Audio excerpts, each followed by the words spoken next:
matter of the people of the state of California versus Orenthal James Simpson, case number BA096. And so, my fellow Americans, ask not what your country can do for you. Ask what you can do for your country. Alrighty, Taylor. Welcome back. How are you doing today? Good. Hanging in there. You look so Almost different without Christmas. your Santa costume I did. I took on. it off. My cheeks are very rosy, though. They're very So that's rosy. That's Yeah. good for me. I think it's just the Zoom filters, though.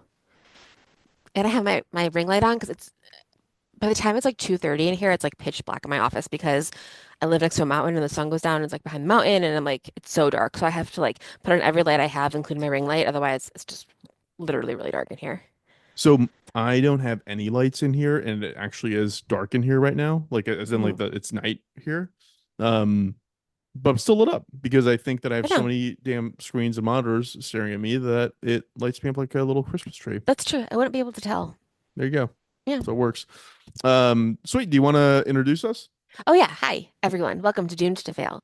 We're the podcast that brings you history's most notorious disasters and epic failures twice a week, every week. And I'm Taylor, joined by Fars, and we're a week away from Christmas. We're a week away from Christmas. And we are going to do another December story today. Ooh. And actually, Taylor, I didn't anticipate this, but we actually have like another really strong overlap between our stories. Ooh, help me. So I'm going to be telling a story about an event that occurred on December 21st, 1988. We are coming up to, actually, by the time you listen to this, it'll probably be the 36th anniversary of this event. And Ooh. I found it super interesting because it has to do with terrorism, but it doesn't occur in the way that we think about modern terrorism or the reasons that we think about for modern terrorism. So that's why I thought it was an interesting story. Cool. So I'm going to be discussing the Lockerbie bombing. I'm going to be going over how it happened, what officials did or didn't know beforehand, who did it, why, and the aftermath. You know Cool. this one, right? Yeah, I do. I have so much plane anxiety that I feel like I was going to do another plane crash, and I was like, I can't. And then I appreciate you did this before I go on a plane. Just keep going. Everything's fine. Contributing to your anxiety. Yeah, it is what it is. So Lockerbie, the name refers to the city in Scotland where the debris field of this crashes. So that's what we're referring to with Lockerbie.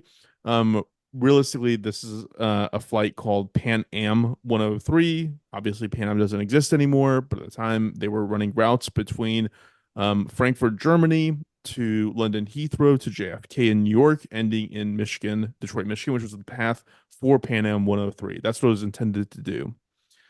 The plane involved in the bombing was a Boeing 747, so that's the double-decker, the big one. Mm-hmm. And it carried 243 passengers and 16 crew for 259 people in total. This is interesting. I did not know this, but when you look at a flight like American Airlines 1015 or Pan Am 103, whatever it is, that actually doesn't mean it's like one plane doing the whole thing. That's just like the flight route. Did you know that? So the flight number, yeah, it's not the same flight number every time that plane goes. Well, I that what you're assume saying? that, but I assume that like if you're flight whatever, then like it's one plane doing that route and then back on a different flight number doing the opposite route. That's what I assumed. Okay. But apparently in this case, so the flight that started out, again, it starts out in Frankfurt, Germany to London Heathrow. That was a 727. The flight number then gets affixed to a 747 in London to pick up the transatlantic leg. Okay. Which I guess makes sense, right? Because, okay, Frankfurt to London is easier than across the Atlantic, so you want a big jet for that. Got it. Okay. Yeah, that makes sense. Just learning. So Wait. I'm sorry. Say it again. So it's still called the same flight number, even though they changed flights? they changed planes, yeah, but it's the same Planes. flight number. Got it. Because the flight number is the journey. It's a journey, yeah. Okay. Back aboard. I learned quite a bit actually about how No, I'm like excited. airlines Okay, I get it. operate. Thank you. So on the day of, again, the 727 lands from Frankfurt, Germany. The passengers, crew, and luggage intended for the Atlantic leg of the flight moves over to the 747, as do all the new passengers it picked up in London. And the plane takes off at 6:25 p.m. local time. At around 7:02 p.m., air traffic controllers over Scotland or in Scotland noted that the cockpit was non-responsive, and then they picked up 5 radar signatures where the plane should have been, fanning in different directions. Oh no. So moments later, the plane wreckage and the bodies of its passengers come raining down primarily over Lockerbie, Scotland. The entire wreckage site was actually spread over 845 square miles. Whoa. Crazy. Yeah. That's crazy. So what happened to the plane was that was a detonation of a Semtex plastic explosive bomb that was disguised as a Toshiba cassette playing radio. Hilariously 80s of them. Yeah, very 80s, yeah. So the bomb contained a barometric pressure switch, which was set to explode once the pressure switch reached 31,000 feet in altitude. I was gonna ask how high it was. There it is. Wow. And then the bomb was contained inside of a Samsonite suitcase along with clothes. So, despite what I kind of assumed Wait, was about it checked? it was, Okay. that is all of the story. Oh, okay, great. I can't wait. Sorry. So, so t- despite what I kind of assumed about how luggage is stored, they apparently don't just throw the luggage into the storage compartment under the plane, which is kind of what I thought they did. Kind of like in your Yeah, trunk, you just throw stuff in there. They use these large aluminum containers that are filled with luggage, then rolled into placed into the plane. makes sense, I guess. Within one of these containers was this suitcase containing this cassette player containing the bomb. So where it is located would have been closer to the bottom part of the storage container near the front of the plane, slightly behind the first class cabin. Hmm. When it blew, it created a 20-inch hole in the plane. And during investigation, they reconstructed pretty much like the entire plane. If you look at it, it looks like just a tin can that was just like torn to shreds, is what it kind of looked like. Yeah. And what happened was they discovered that this 20-inch hole of the plane, that the bomb created in the plane, it set off a chain reaction essentially. So very um it was very well placed to do the kind of damage it was intended to do, but it was possible that it would not have done what it ended up doing if it was placed deeper inside the plane or further in the Mm. back. Where it was placed was particularly sensitive. So And no one had any control over that. That just was an yeah, accident. total Yeah. accident. So the hole resulted in rapid depressurization, which resulted in dramatic structural damage to the plane, such that from the cockpit back to the first class cabin, completely ripped off the plane immediately. The wings were sheared off, and the rest of the fuselage started breaking apart as it started falling. The good news of this is for the front half of the plane that detached, anyone in that section either died immediately or had no clue what happened because the G Hmm. forces were so extreme it would have incapacitated any human. Hmm. The back half, it wasn't as obvious and clean. The people who were seated with their seatbelts on, they probably would have survived at least a few seconds. They would have known what was going on. So Hmm. they would have been rendered unconscious mostly because of the lack of oxygen at 31,000 feet. The fact that the weather was immediately negative 70 degrees inside, the temperature was negative 70 degrees inside, plus they're being whipped around in 500-mile-per-hour winds. That would Yeah. have they would have like gone out relatively quickly. Hmm.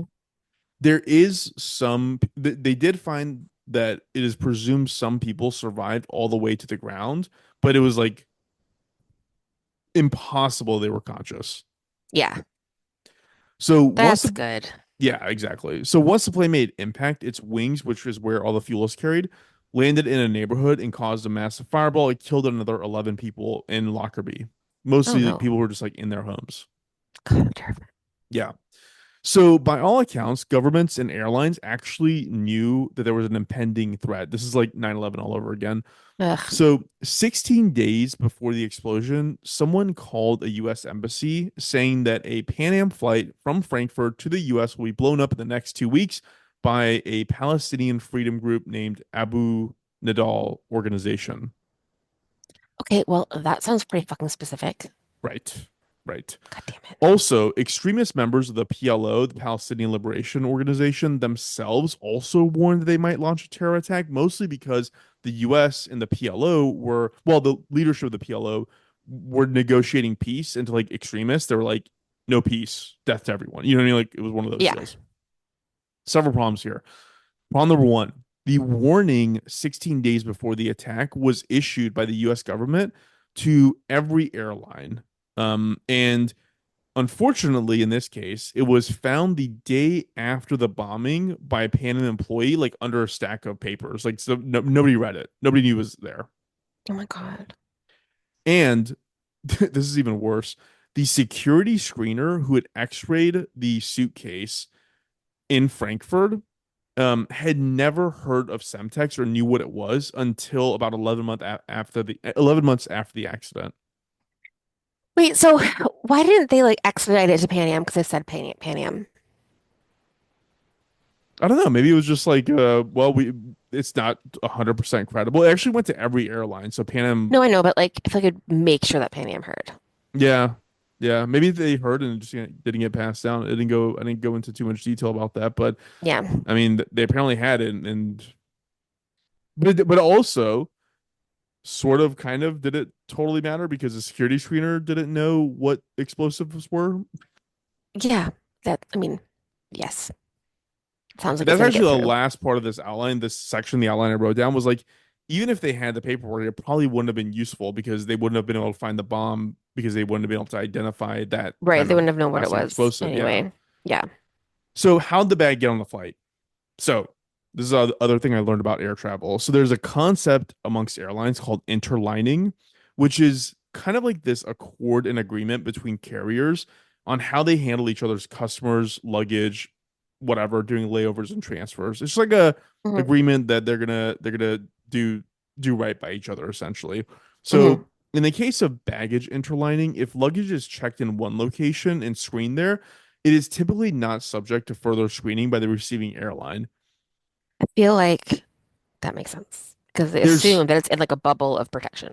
sort of, not always though, because it depends on whether it is a low risk airport and city that they're going into or out of, and whether it's a low risk carrier, i.e., like Mm. it's not like, you know, some carrier in a country like I'm trying to think of like an example. Like, it's not Afghanistan Air flying into New York City. You know what I mean? Like Yeah. in some cases they are subject to additional screening, but not in this case.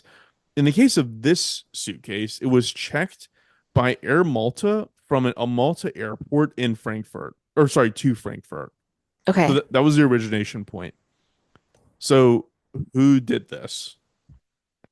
So investigators pieced together that clothes were the closest to. So sorry, the investigators pieced together what clothes were the closest to the bomb and most likely inside of the suitcase, and were able to identify the brand.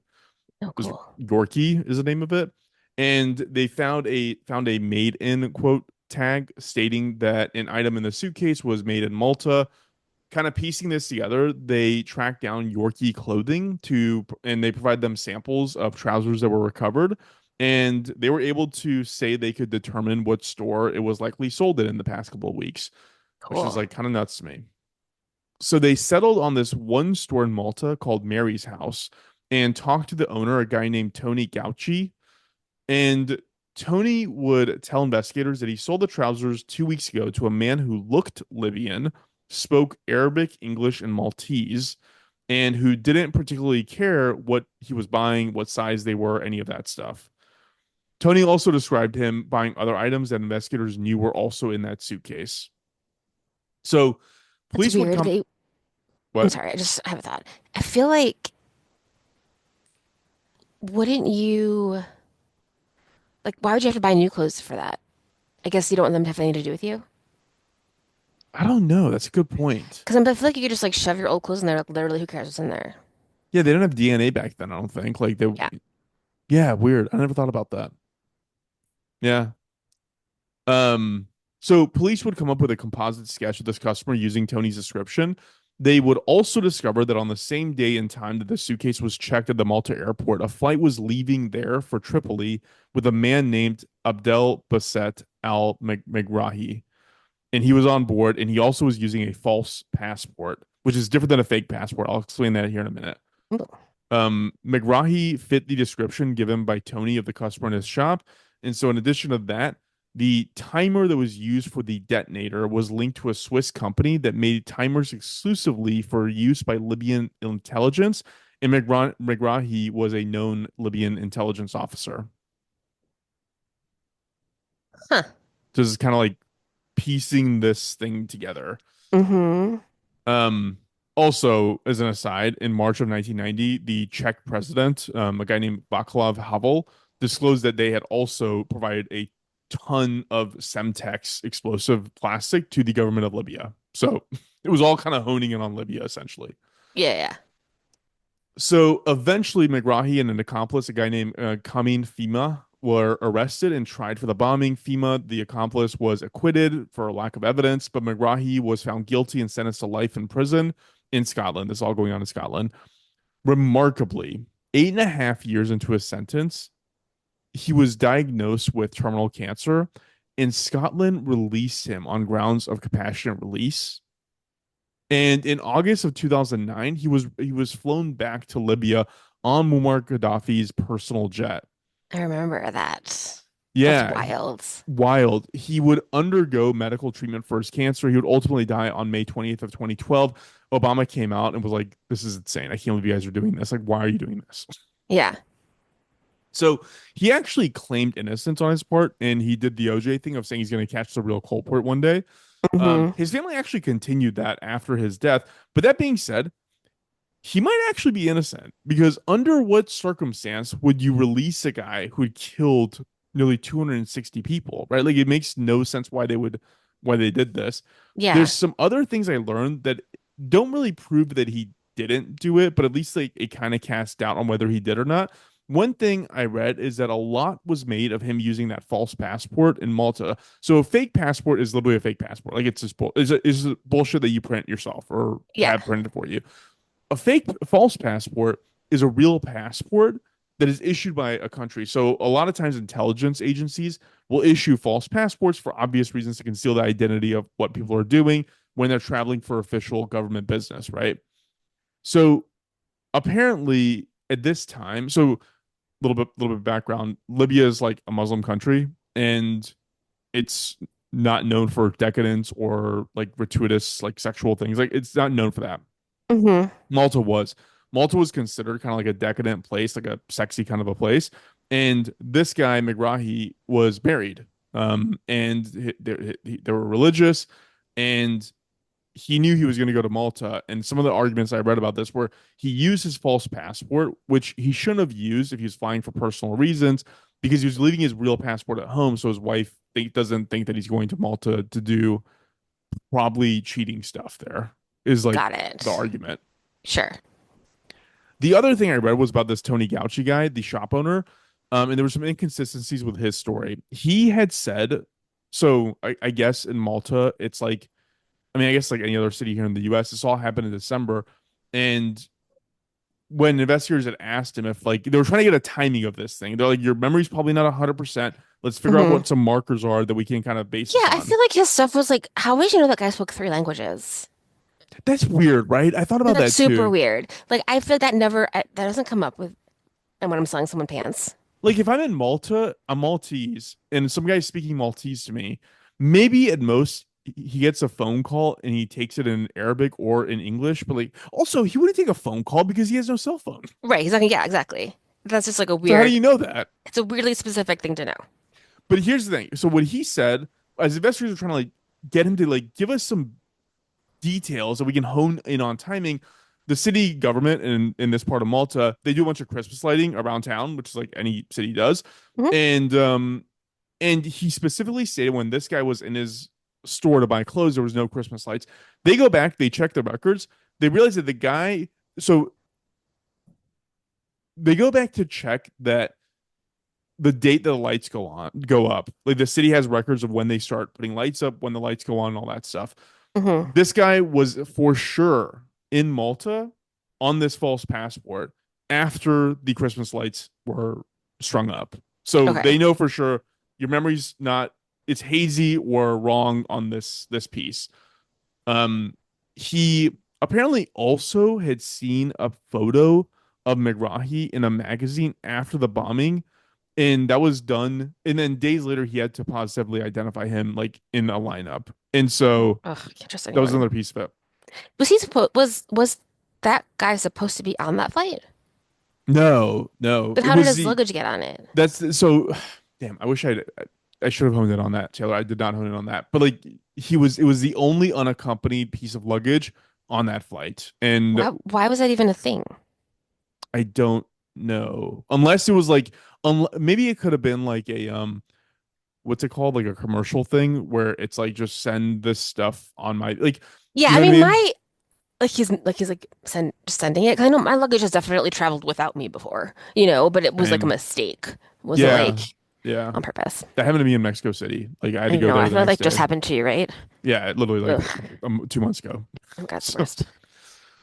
so that was the other thing was that he'd seen a photo of this guy in a magazine as people were like throwing around ideas of who could have done this.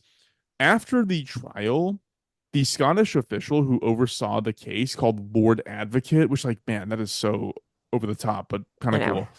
cool. That person described him as quote an apple short of a picnic. And I love that. in an overlap between our stories, he also received from the U.S. Department of Justice an award for providing testimony and evidence against McGrahy. Can you guess how much money he got? $85,000? At that time, in the late 1980s, early 1990s, he got $4 million to do this testimony in Malta. I was kind of mentioning rewards because like whoever turned that guy in this week is not going to get that reward, you know? Yeah. Like, so I feel like no one ever really gets them. So like that's suspicious AF. Yeah, he got a crazy award from the U.S. government. It's wild. That was again like I don't know what that is. It's probably got to be somewhere in like the 6-7 million dollar range, maybe even higher than that today. That's wild. And he's like living in Malta. Like that's he's probably the richest guy in Malta because of that.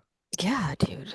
And frankly, on appeal, when Marahi was running his appeals before he got released, the Scottish version of the Supreme Court they have over there, they said the reward payment could constitute a miscarriage of justice. So like they called that out as like this was like gratuitously over the top. It would taint anybody's perspective of anything.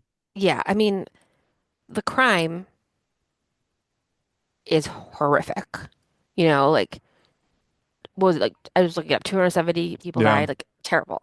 But like, yeah, no, that's weird.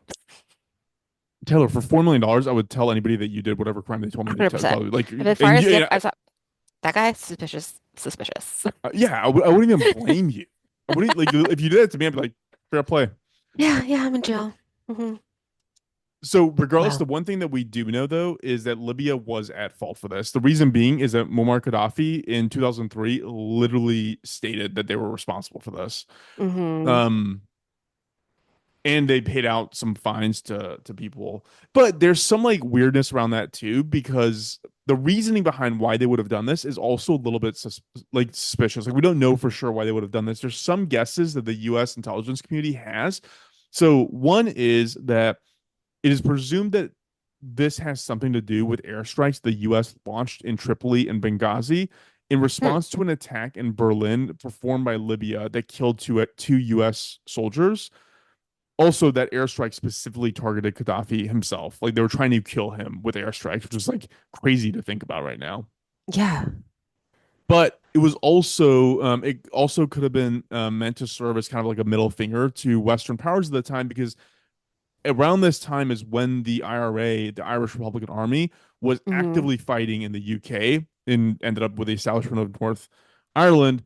And the PLO were also highly active in militant combat, and it was assumed Gaddafi just wanted to maybe demonstrate that they have capacity to wage guerrilla war on the West as well, and this was like a way to do that.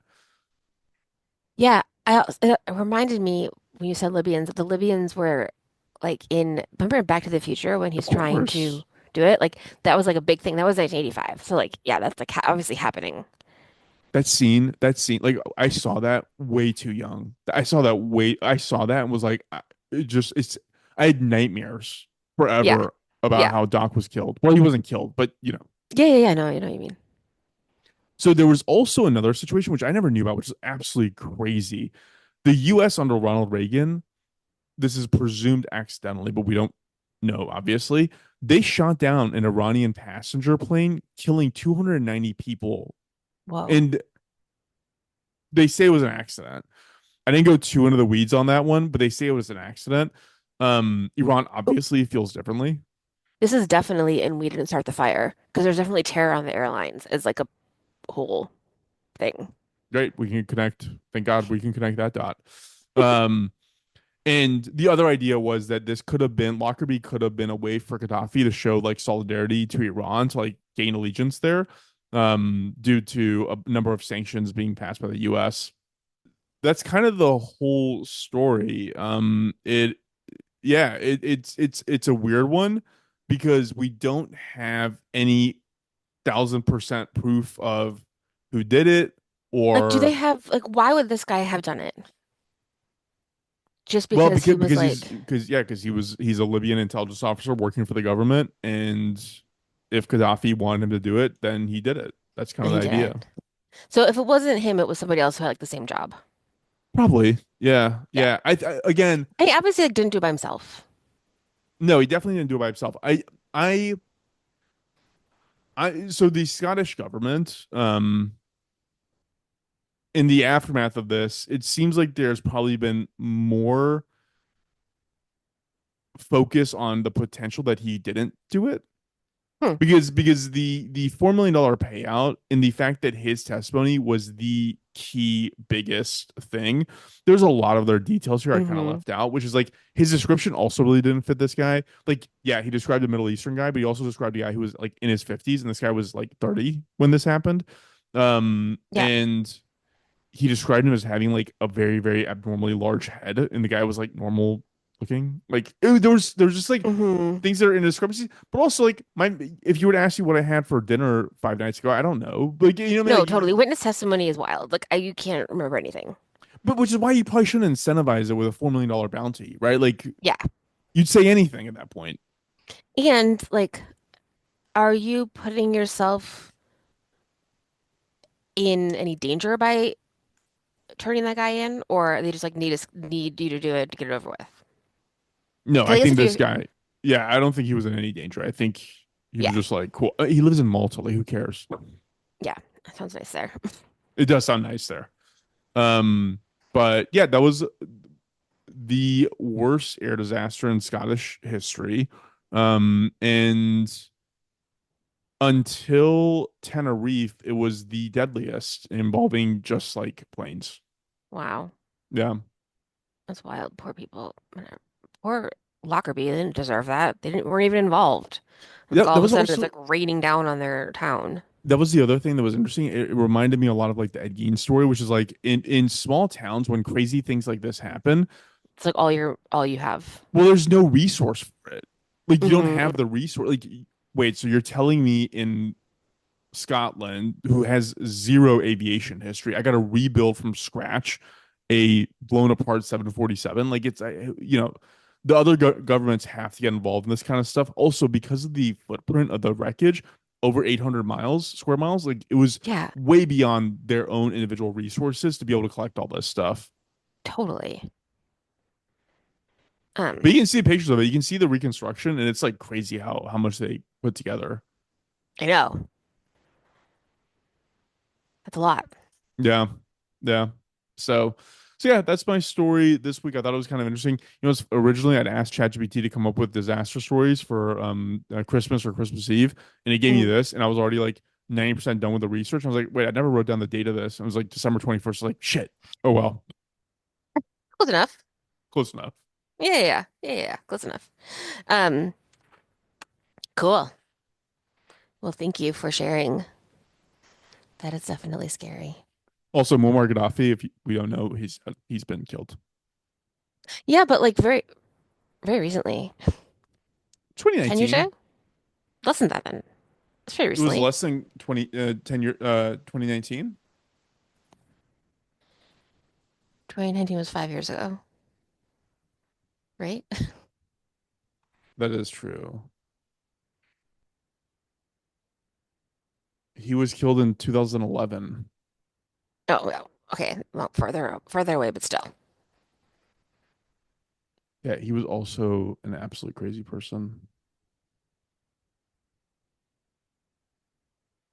Anyways, that's all I got. Anything Cool. you have for us, Taylor? Thank you, thank you. No, nothing else. Again, we're going to be on break for a few weeks, and we will see you all next year. Friendly reminder again, doomnafellpod@gmail.com or on any of the socials at doomnafellpod. We would love to get negative criticism and feedback so we can work on improving things. Positive feedback's great too because it helps us stay Yeah. positive. Forrest is worried about, he wants to hear the negative feedback because, like, we want to grow. So how can we grow? Yeah, like are the stories resonating? Are they not? What would Hmm. resonate?